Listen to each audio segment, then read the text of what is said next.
Thank you for visiting Energy Rising. I'm glad that you're here today. And today's video is going to be a practice of connecting with your inner child through the body. So, this is a technique that you might want to use if you are having an experience of maybe having some behaviors that you don't really like when that are connected to attachment. So, maybe if you have been feeling needy or feeling distant or feeling overly emotional or shut off to your emotions, we're going to kind of go inside with a little connection to the body and see if we can connect with that part of you and see what it is that it needs to see if we can kind of help uh, to integrate that part into you. And so this is a practice that is kind of a mix between some IFS type of techniques and some of Tara Brach's work with rain. And I like to kind of use a combination of those that I actually was using before I ever discovered those techniques. But this is just a little bit. It's similar to those practices, and maybe just like a little bit of a different kind of spin on that. So I find this technique to be really helpful when you find yourself in, like, say, the same kind of relational pattern over and over again. Like maybe you are having constantly like erupting at your partner, or feeling offended or shutting down during arguments, right? And these are behaviors that oftentimes, like, we don't necessarily like to have those behaviors. Um, and I believe that through the rejection even of the part of us that just keeps coming up and like taking over and having that behavior, we then kind of reject it and we have all this shame and sort of push it away. And when you think about that part of you in terms of being your inner child, it can really shift the way that you interact with that part of you. And I really believe that it's in the bringing closer of those parts of us that we actually can find healing and integration, which, um, you know, shame is a funny thing. It's like shame actually really causes us to continue to behave in the same way over and over, right? So, like, if you shame out a little kid for some kind of behavior, it doesn't actually stop the behavior. They just internalize that shame, and yet the behavior will continue over and over. And oftentimes it will even get worse. And so, maybe you've seen this within yourself, right? Maybe um, you continue to do things that maybe are even bordering on like abusive to your partner.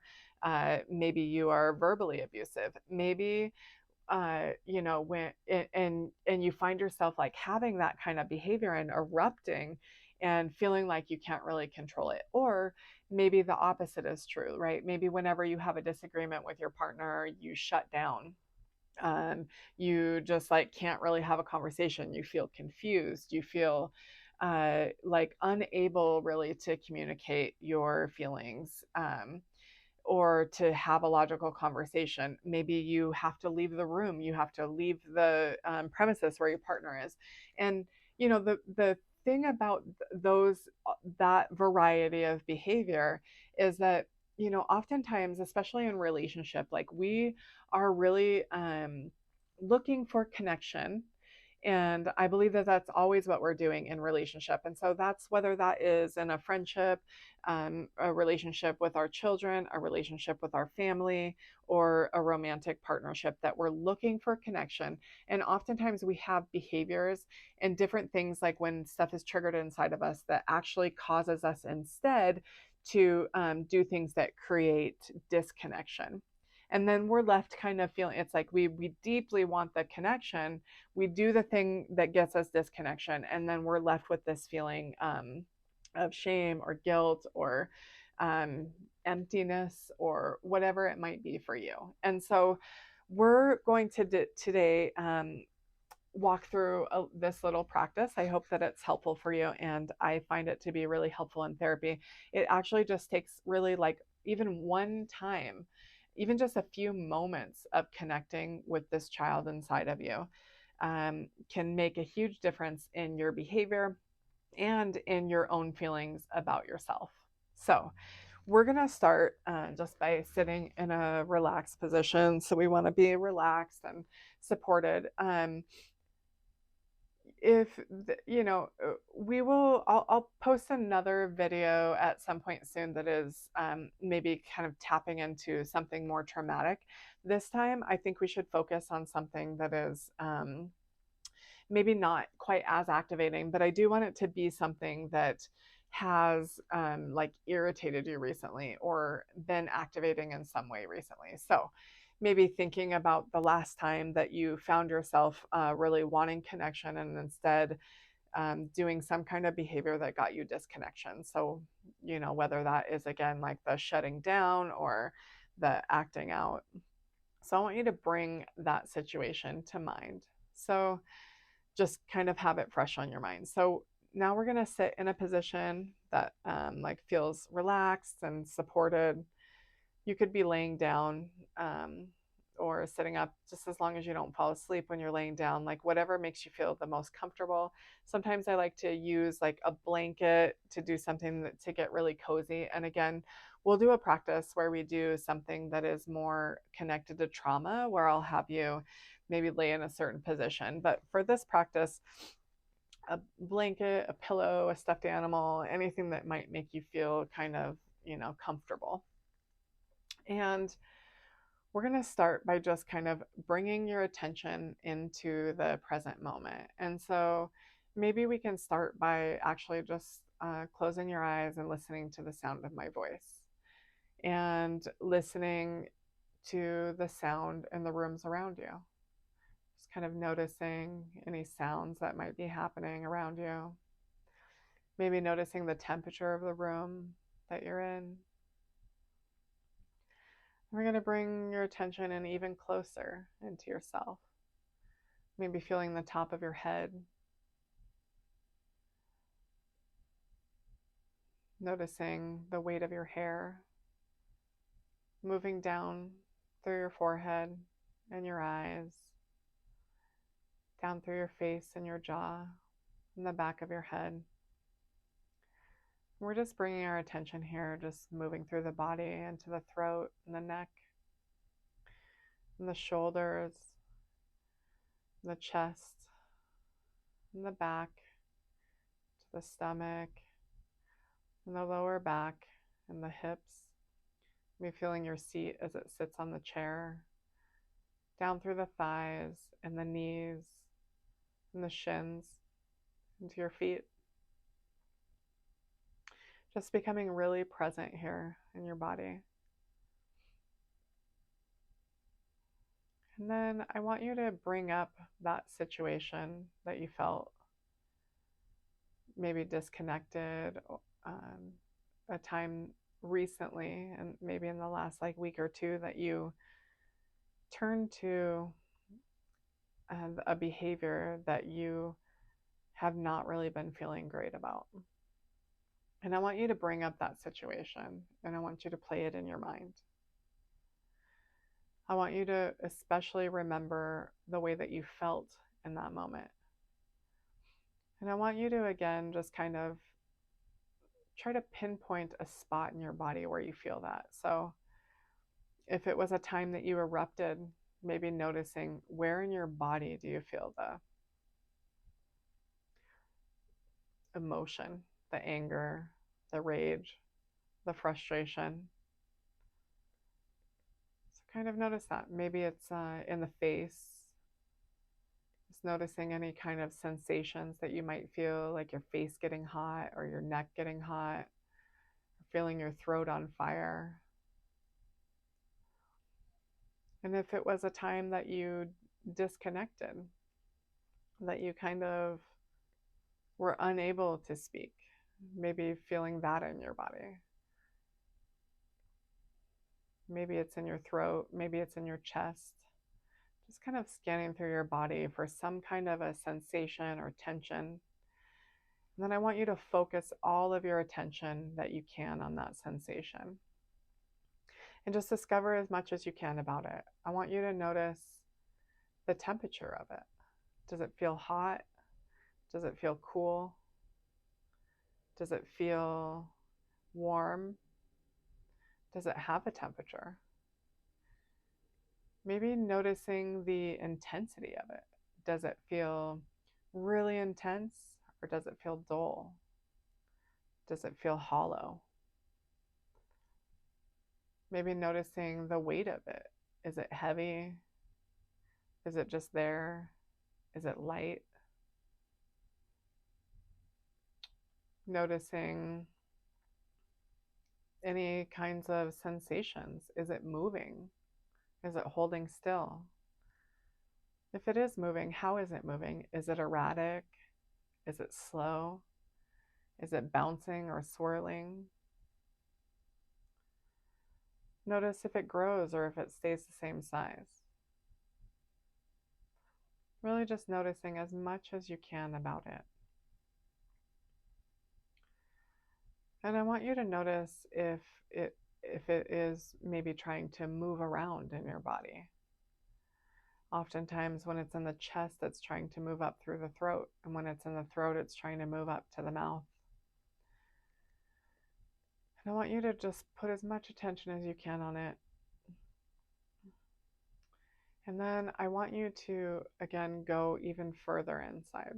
And I want you to imagine that the sensation that you're having is actually connected to a part of you that is your inner child. And I want you to kind of, just with your attention, imagine kind of stepping back and just noticing this child inside of you. And let's be curious about maybe the age of this child. Just kind of even sending a signal to it and just saying, how old are you? Maybe it's a toddler. Maybe it's a preteen. Maybe it's an infant or anywhere in between. But I want you just to kind of check in and ask, what age are you? Then I want you to again, just kind of with this idea of kind of stepping back a little bit with your attention, not necessarily feeling it as much in your body, but imagining yourself sitting with this child. And I want you to ask it, what do you need? Actually, I want you to ask it right now. I want you to ask it, what is wrong? What's the matter? As you would when you attune to a child. So if it's just a baby, you know, maybe imagining holding that baby and saying to it, oh, what? You know, what you would do when a baby is crying. And a lot of times that attunement happens really just through emotion. It doesn't really happen through words. So attuning to that baby. If it's a toddler, maybe doing the same and asking it, what is it that you're trying to tell me? What's wrong? And if any thoughts come up of wanting to reject this child or that it doesn't matter, or like thoughts that you have been programmed for you of, you know, children shouldn't act this way, or any kinds of things like that, we can just hold off on that for a minute. Right now, we're not really looking to have any kind of like punishment for this child, any kind of getting it to act right. We're just trying to investigate a little bit. What is it that this child is trying to tell you?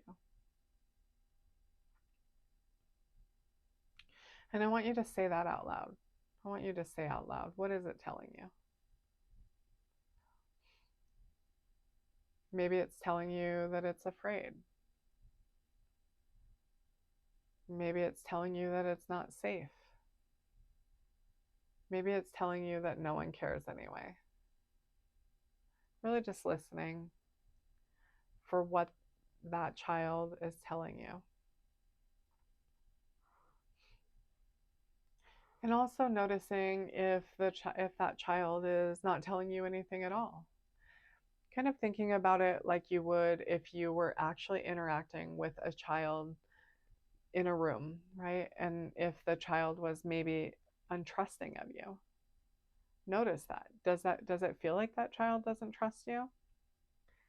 And kind of being curious about what do you do in a situation like that? Oftentimes, just kind of taking a step back and saying, I understand that you don't trust me. I've not been very trustworthy. You don't know me, maybe. And allowing it to be okay that that child doesn't trust you. And see what happens.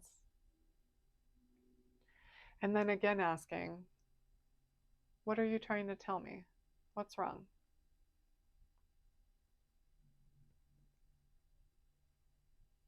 Okay, and then I want you to, when you have kind of discovered what's happening with this child, I want you to see if there's anything that you can do to help right now. So I want you to ask it, what do you need from me? What do you need? What can I do? And I want you to check in with yourself too.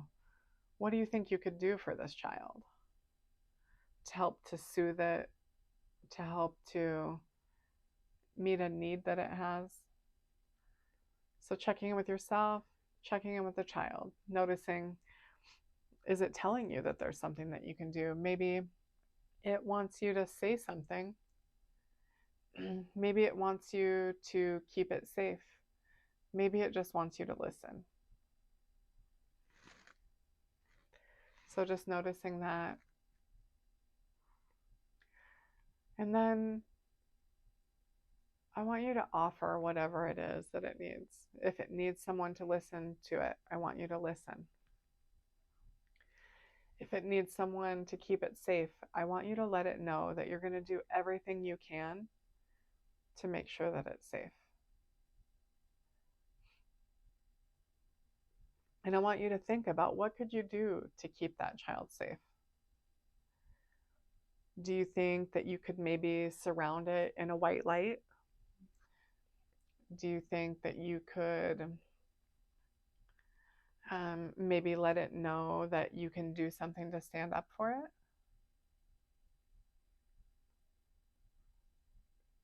So again, just kind of checking in with that child that you've discovered inside of yourself about what you might be able to do to meet the need, and then trying to meet that need. Maybe it just needs someone to listen to it. Maybe it's just really upset. There's something that has upset that little child in you, and it needs someone to listen. Can you listen? Again, without any kind of judgment or trying to fix it or anything like that, just kind of holding space to listen. And say, I'm here. And there might not be anything that I can do about that specific situation, but I'm here and I hear you. Okay?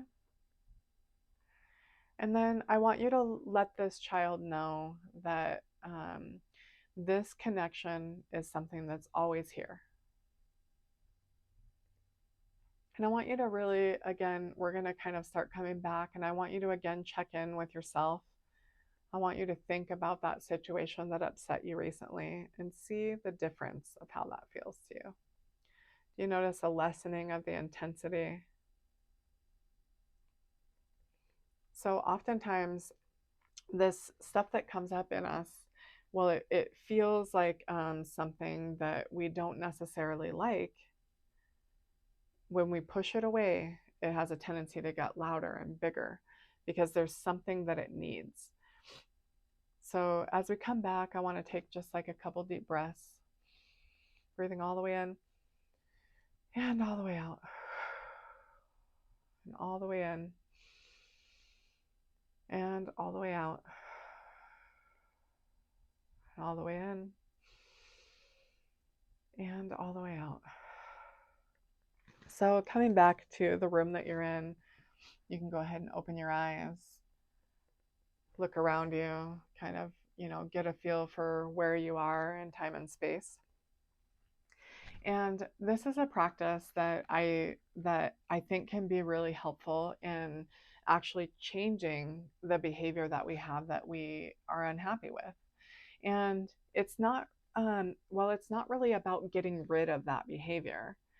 It is more about attuning to yourself and what it is that you need and why it is that you're behaving that way, right?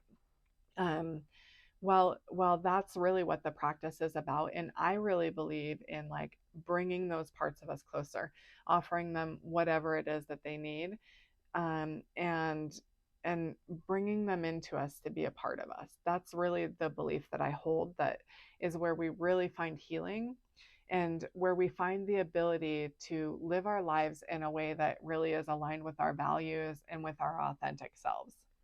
So I hope that this practice has been helpful for you. You can come back and watch this video over and over until you learn to have this practice on your own. I would encourage you to try practicing it on your own. Sometimes it can be a little bit difficult when you don't have a voice guiding you through it, but the more that you practice it, the easier this practice comes for you. And again, I do believe that this is something that can be used anytime that we're kind of feeling like we're acting in a way that is out of alignment with our values, or in a way that is maybe disrupting our lives that we don't necessarily like. So I hope that this video has been helpful for you. Thanks again for visiting Energy Rising.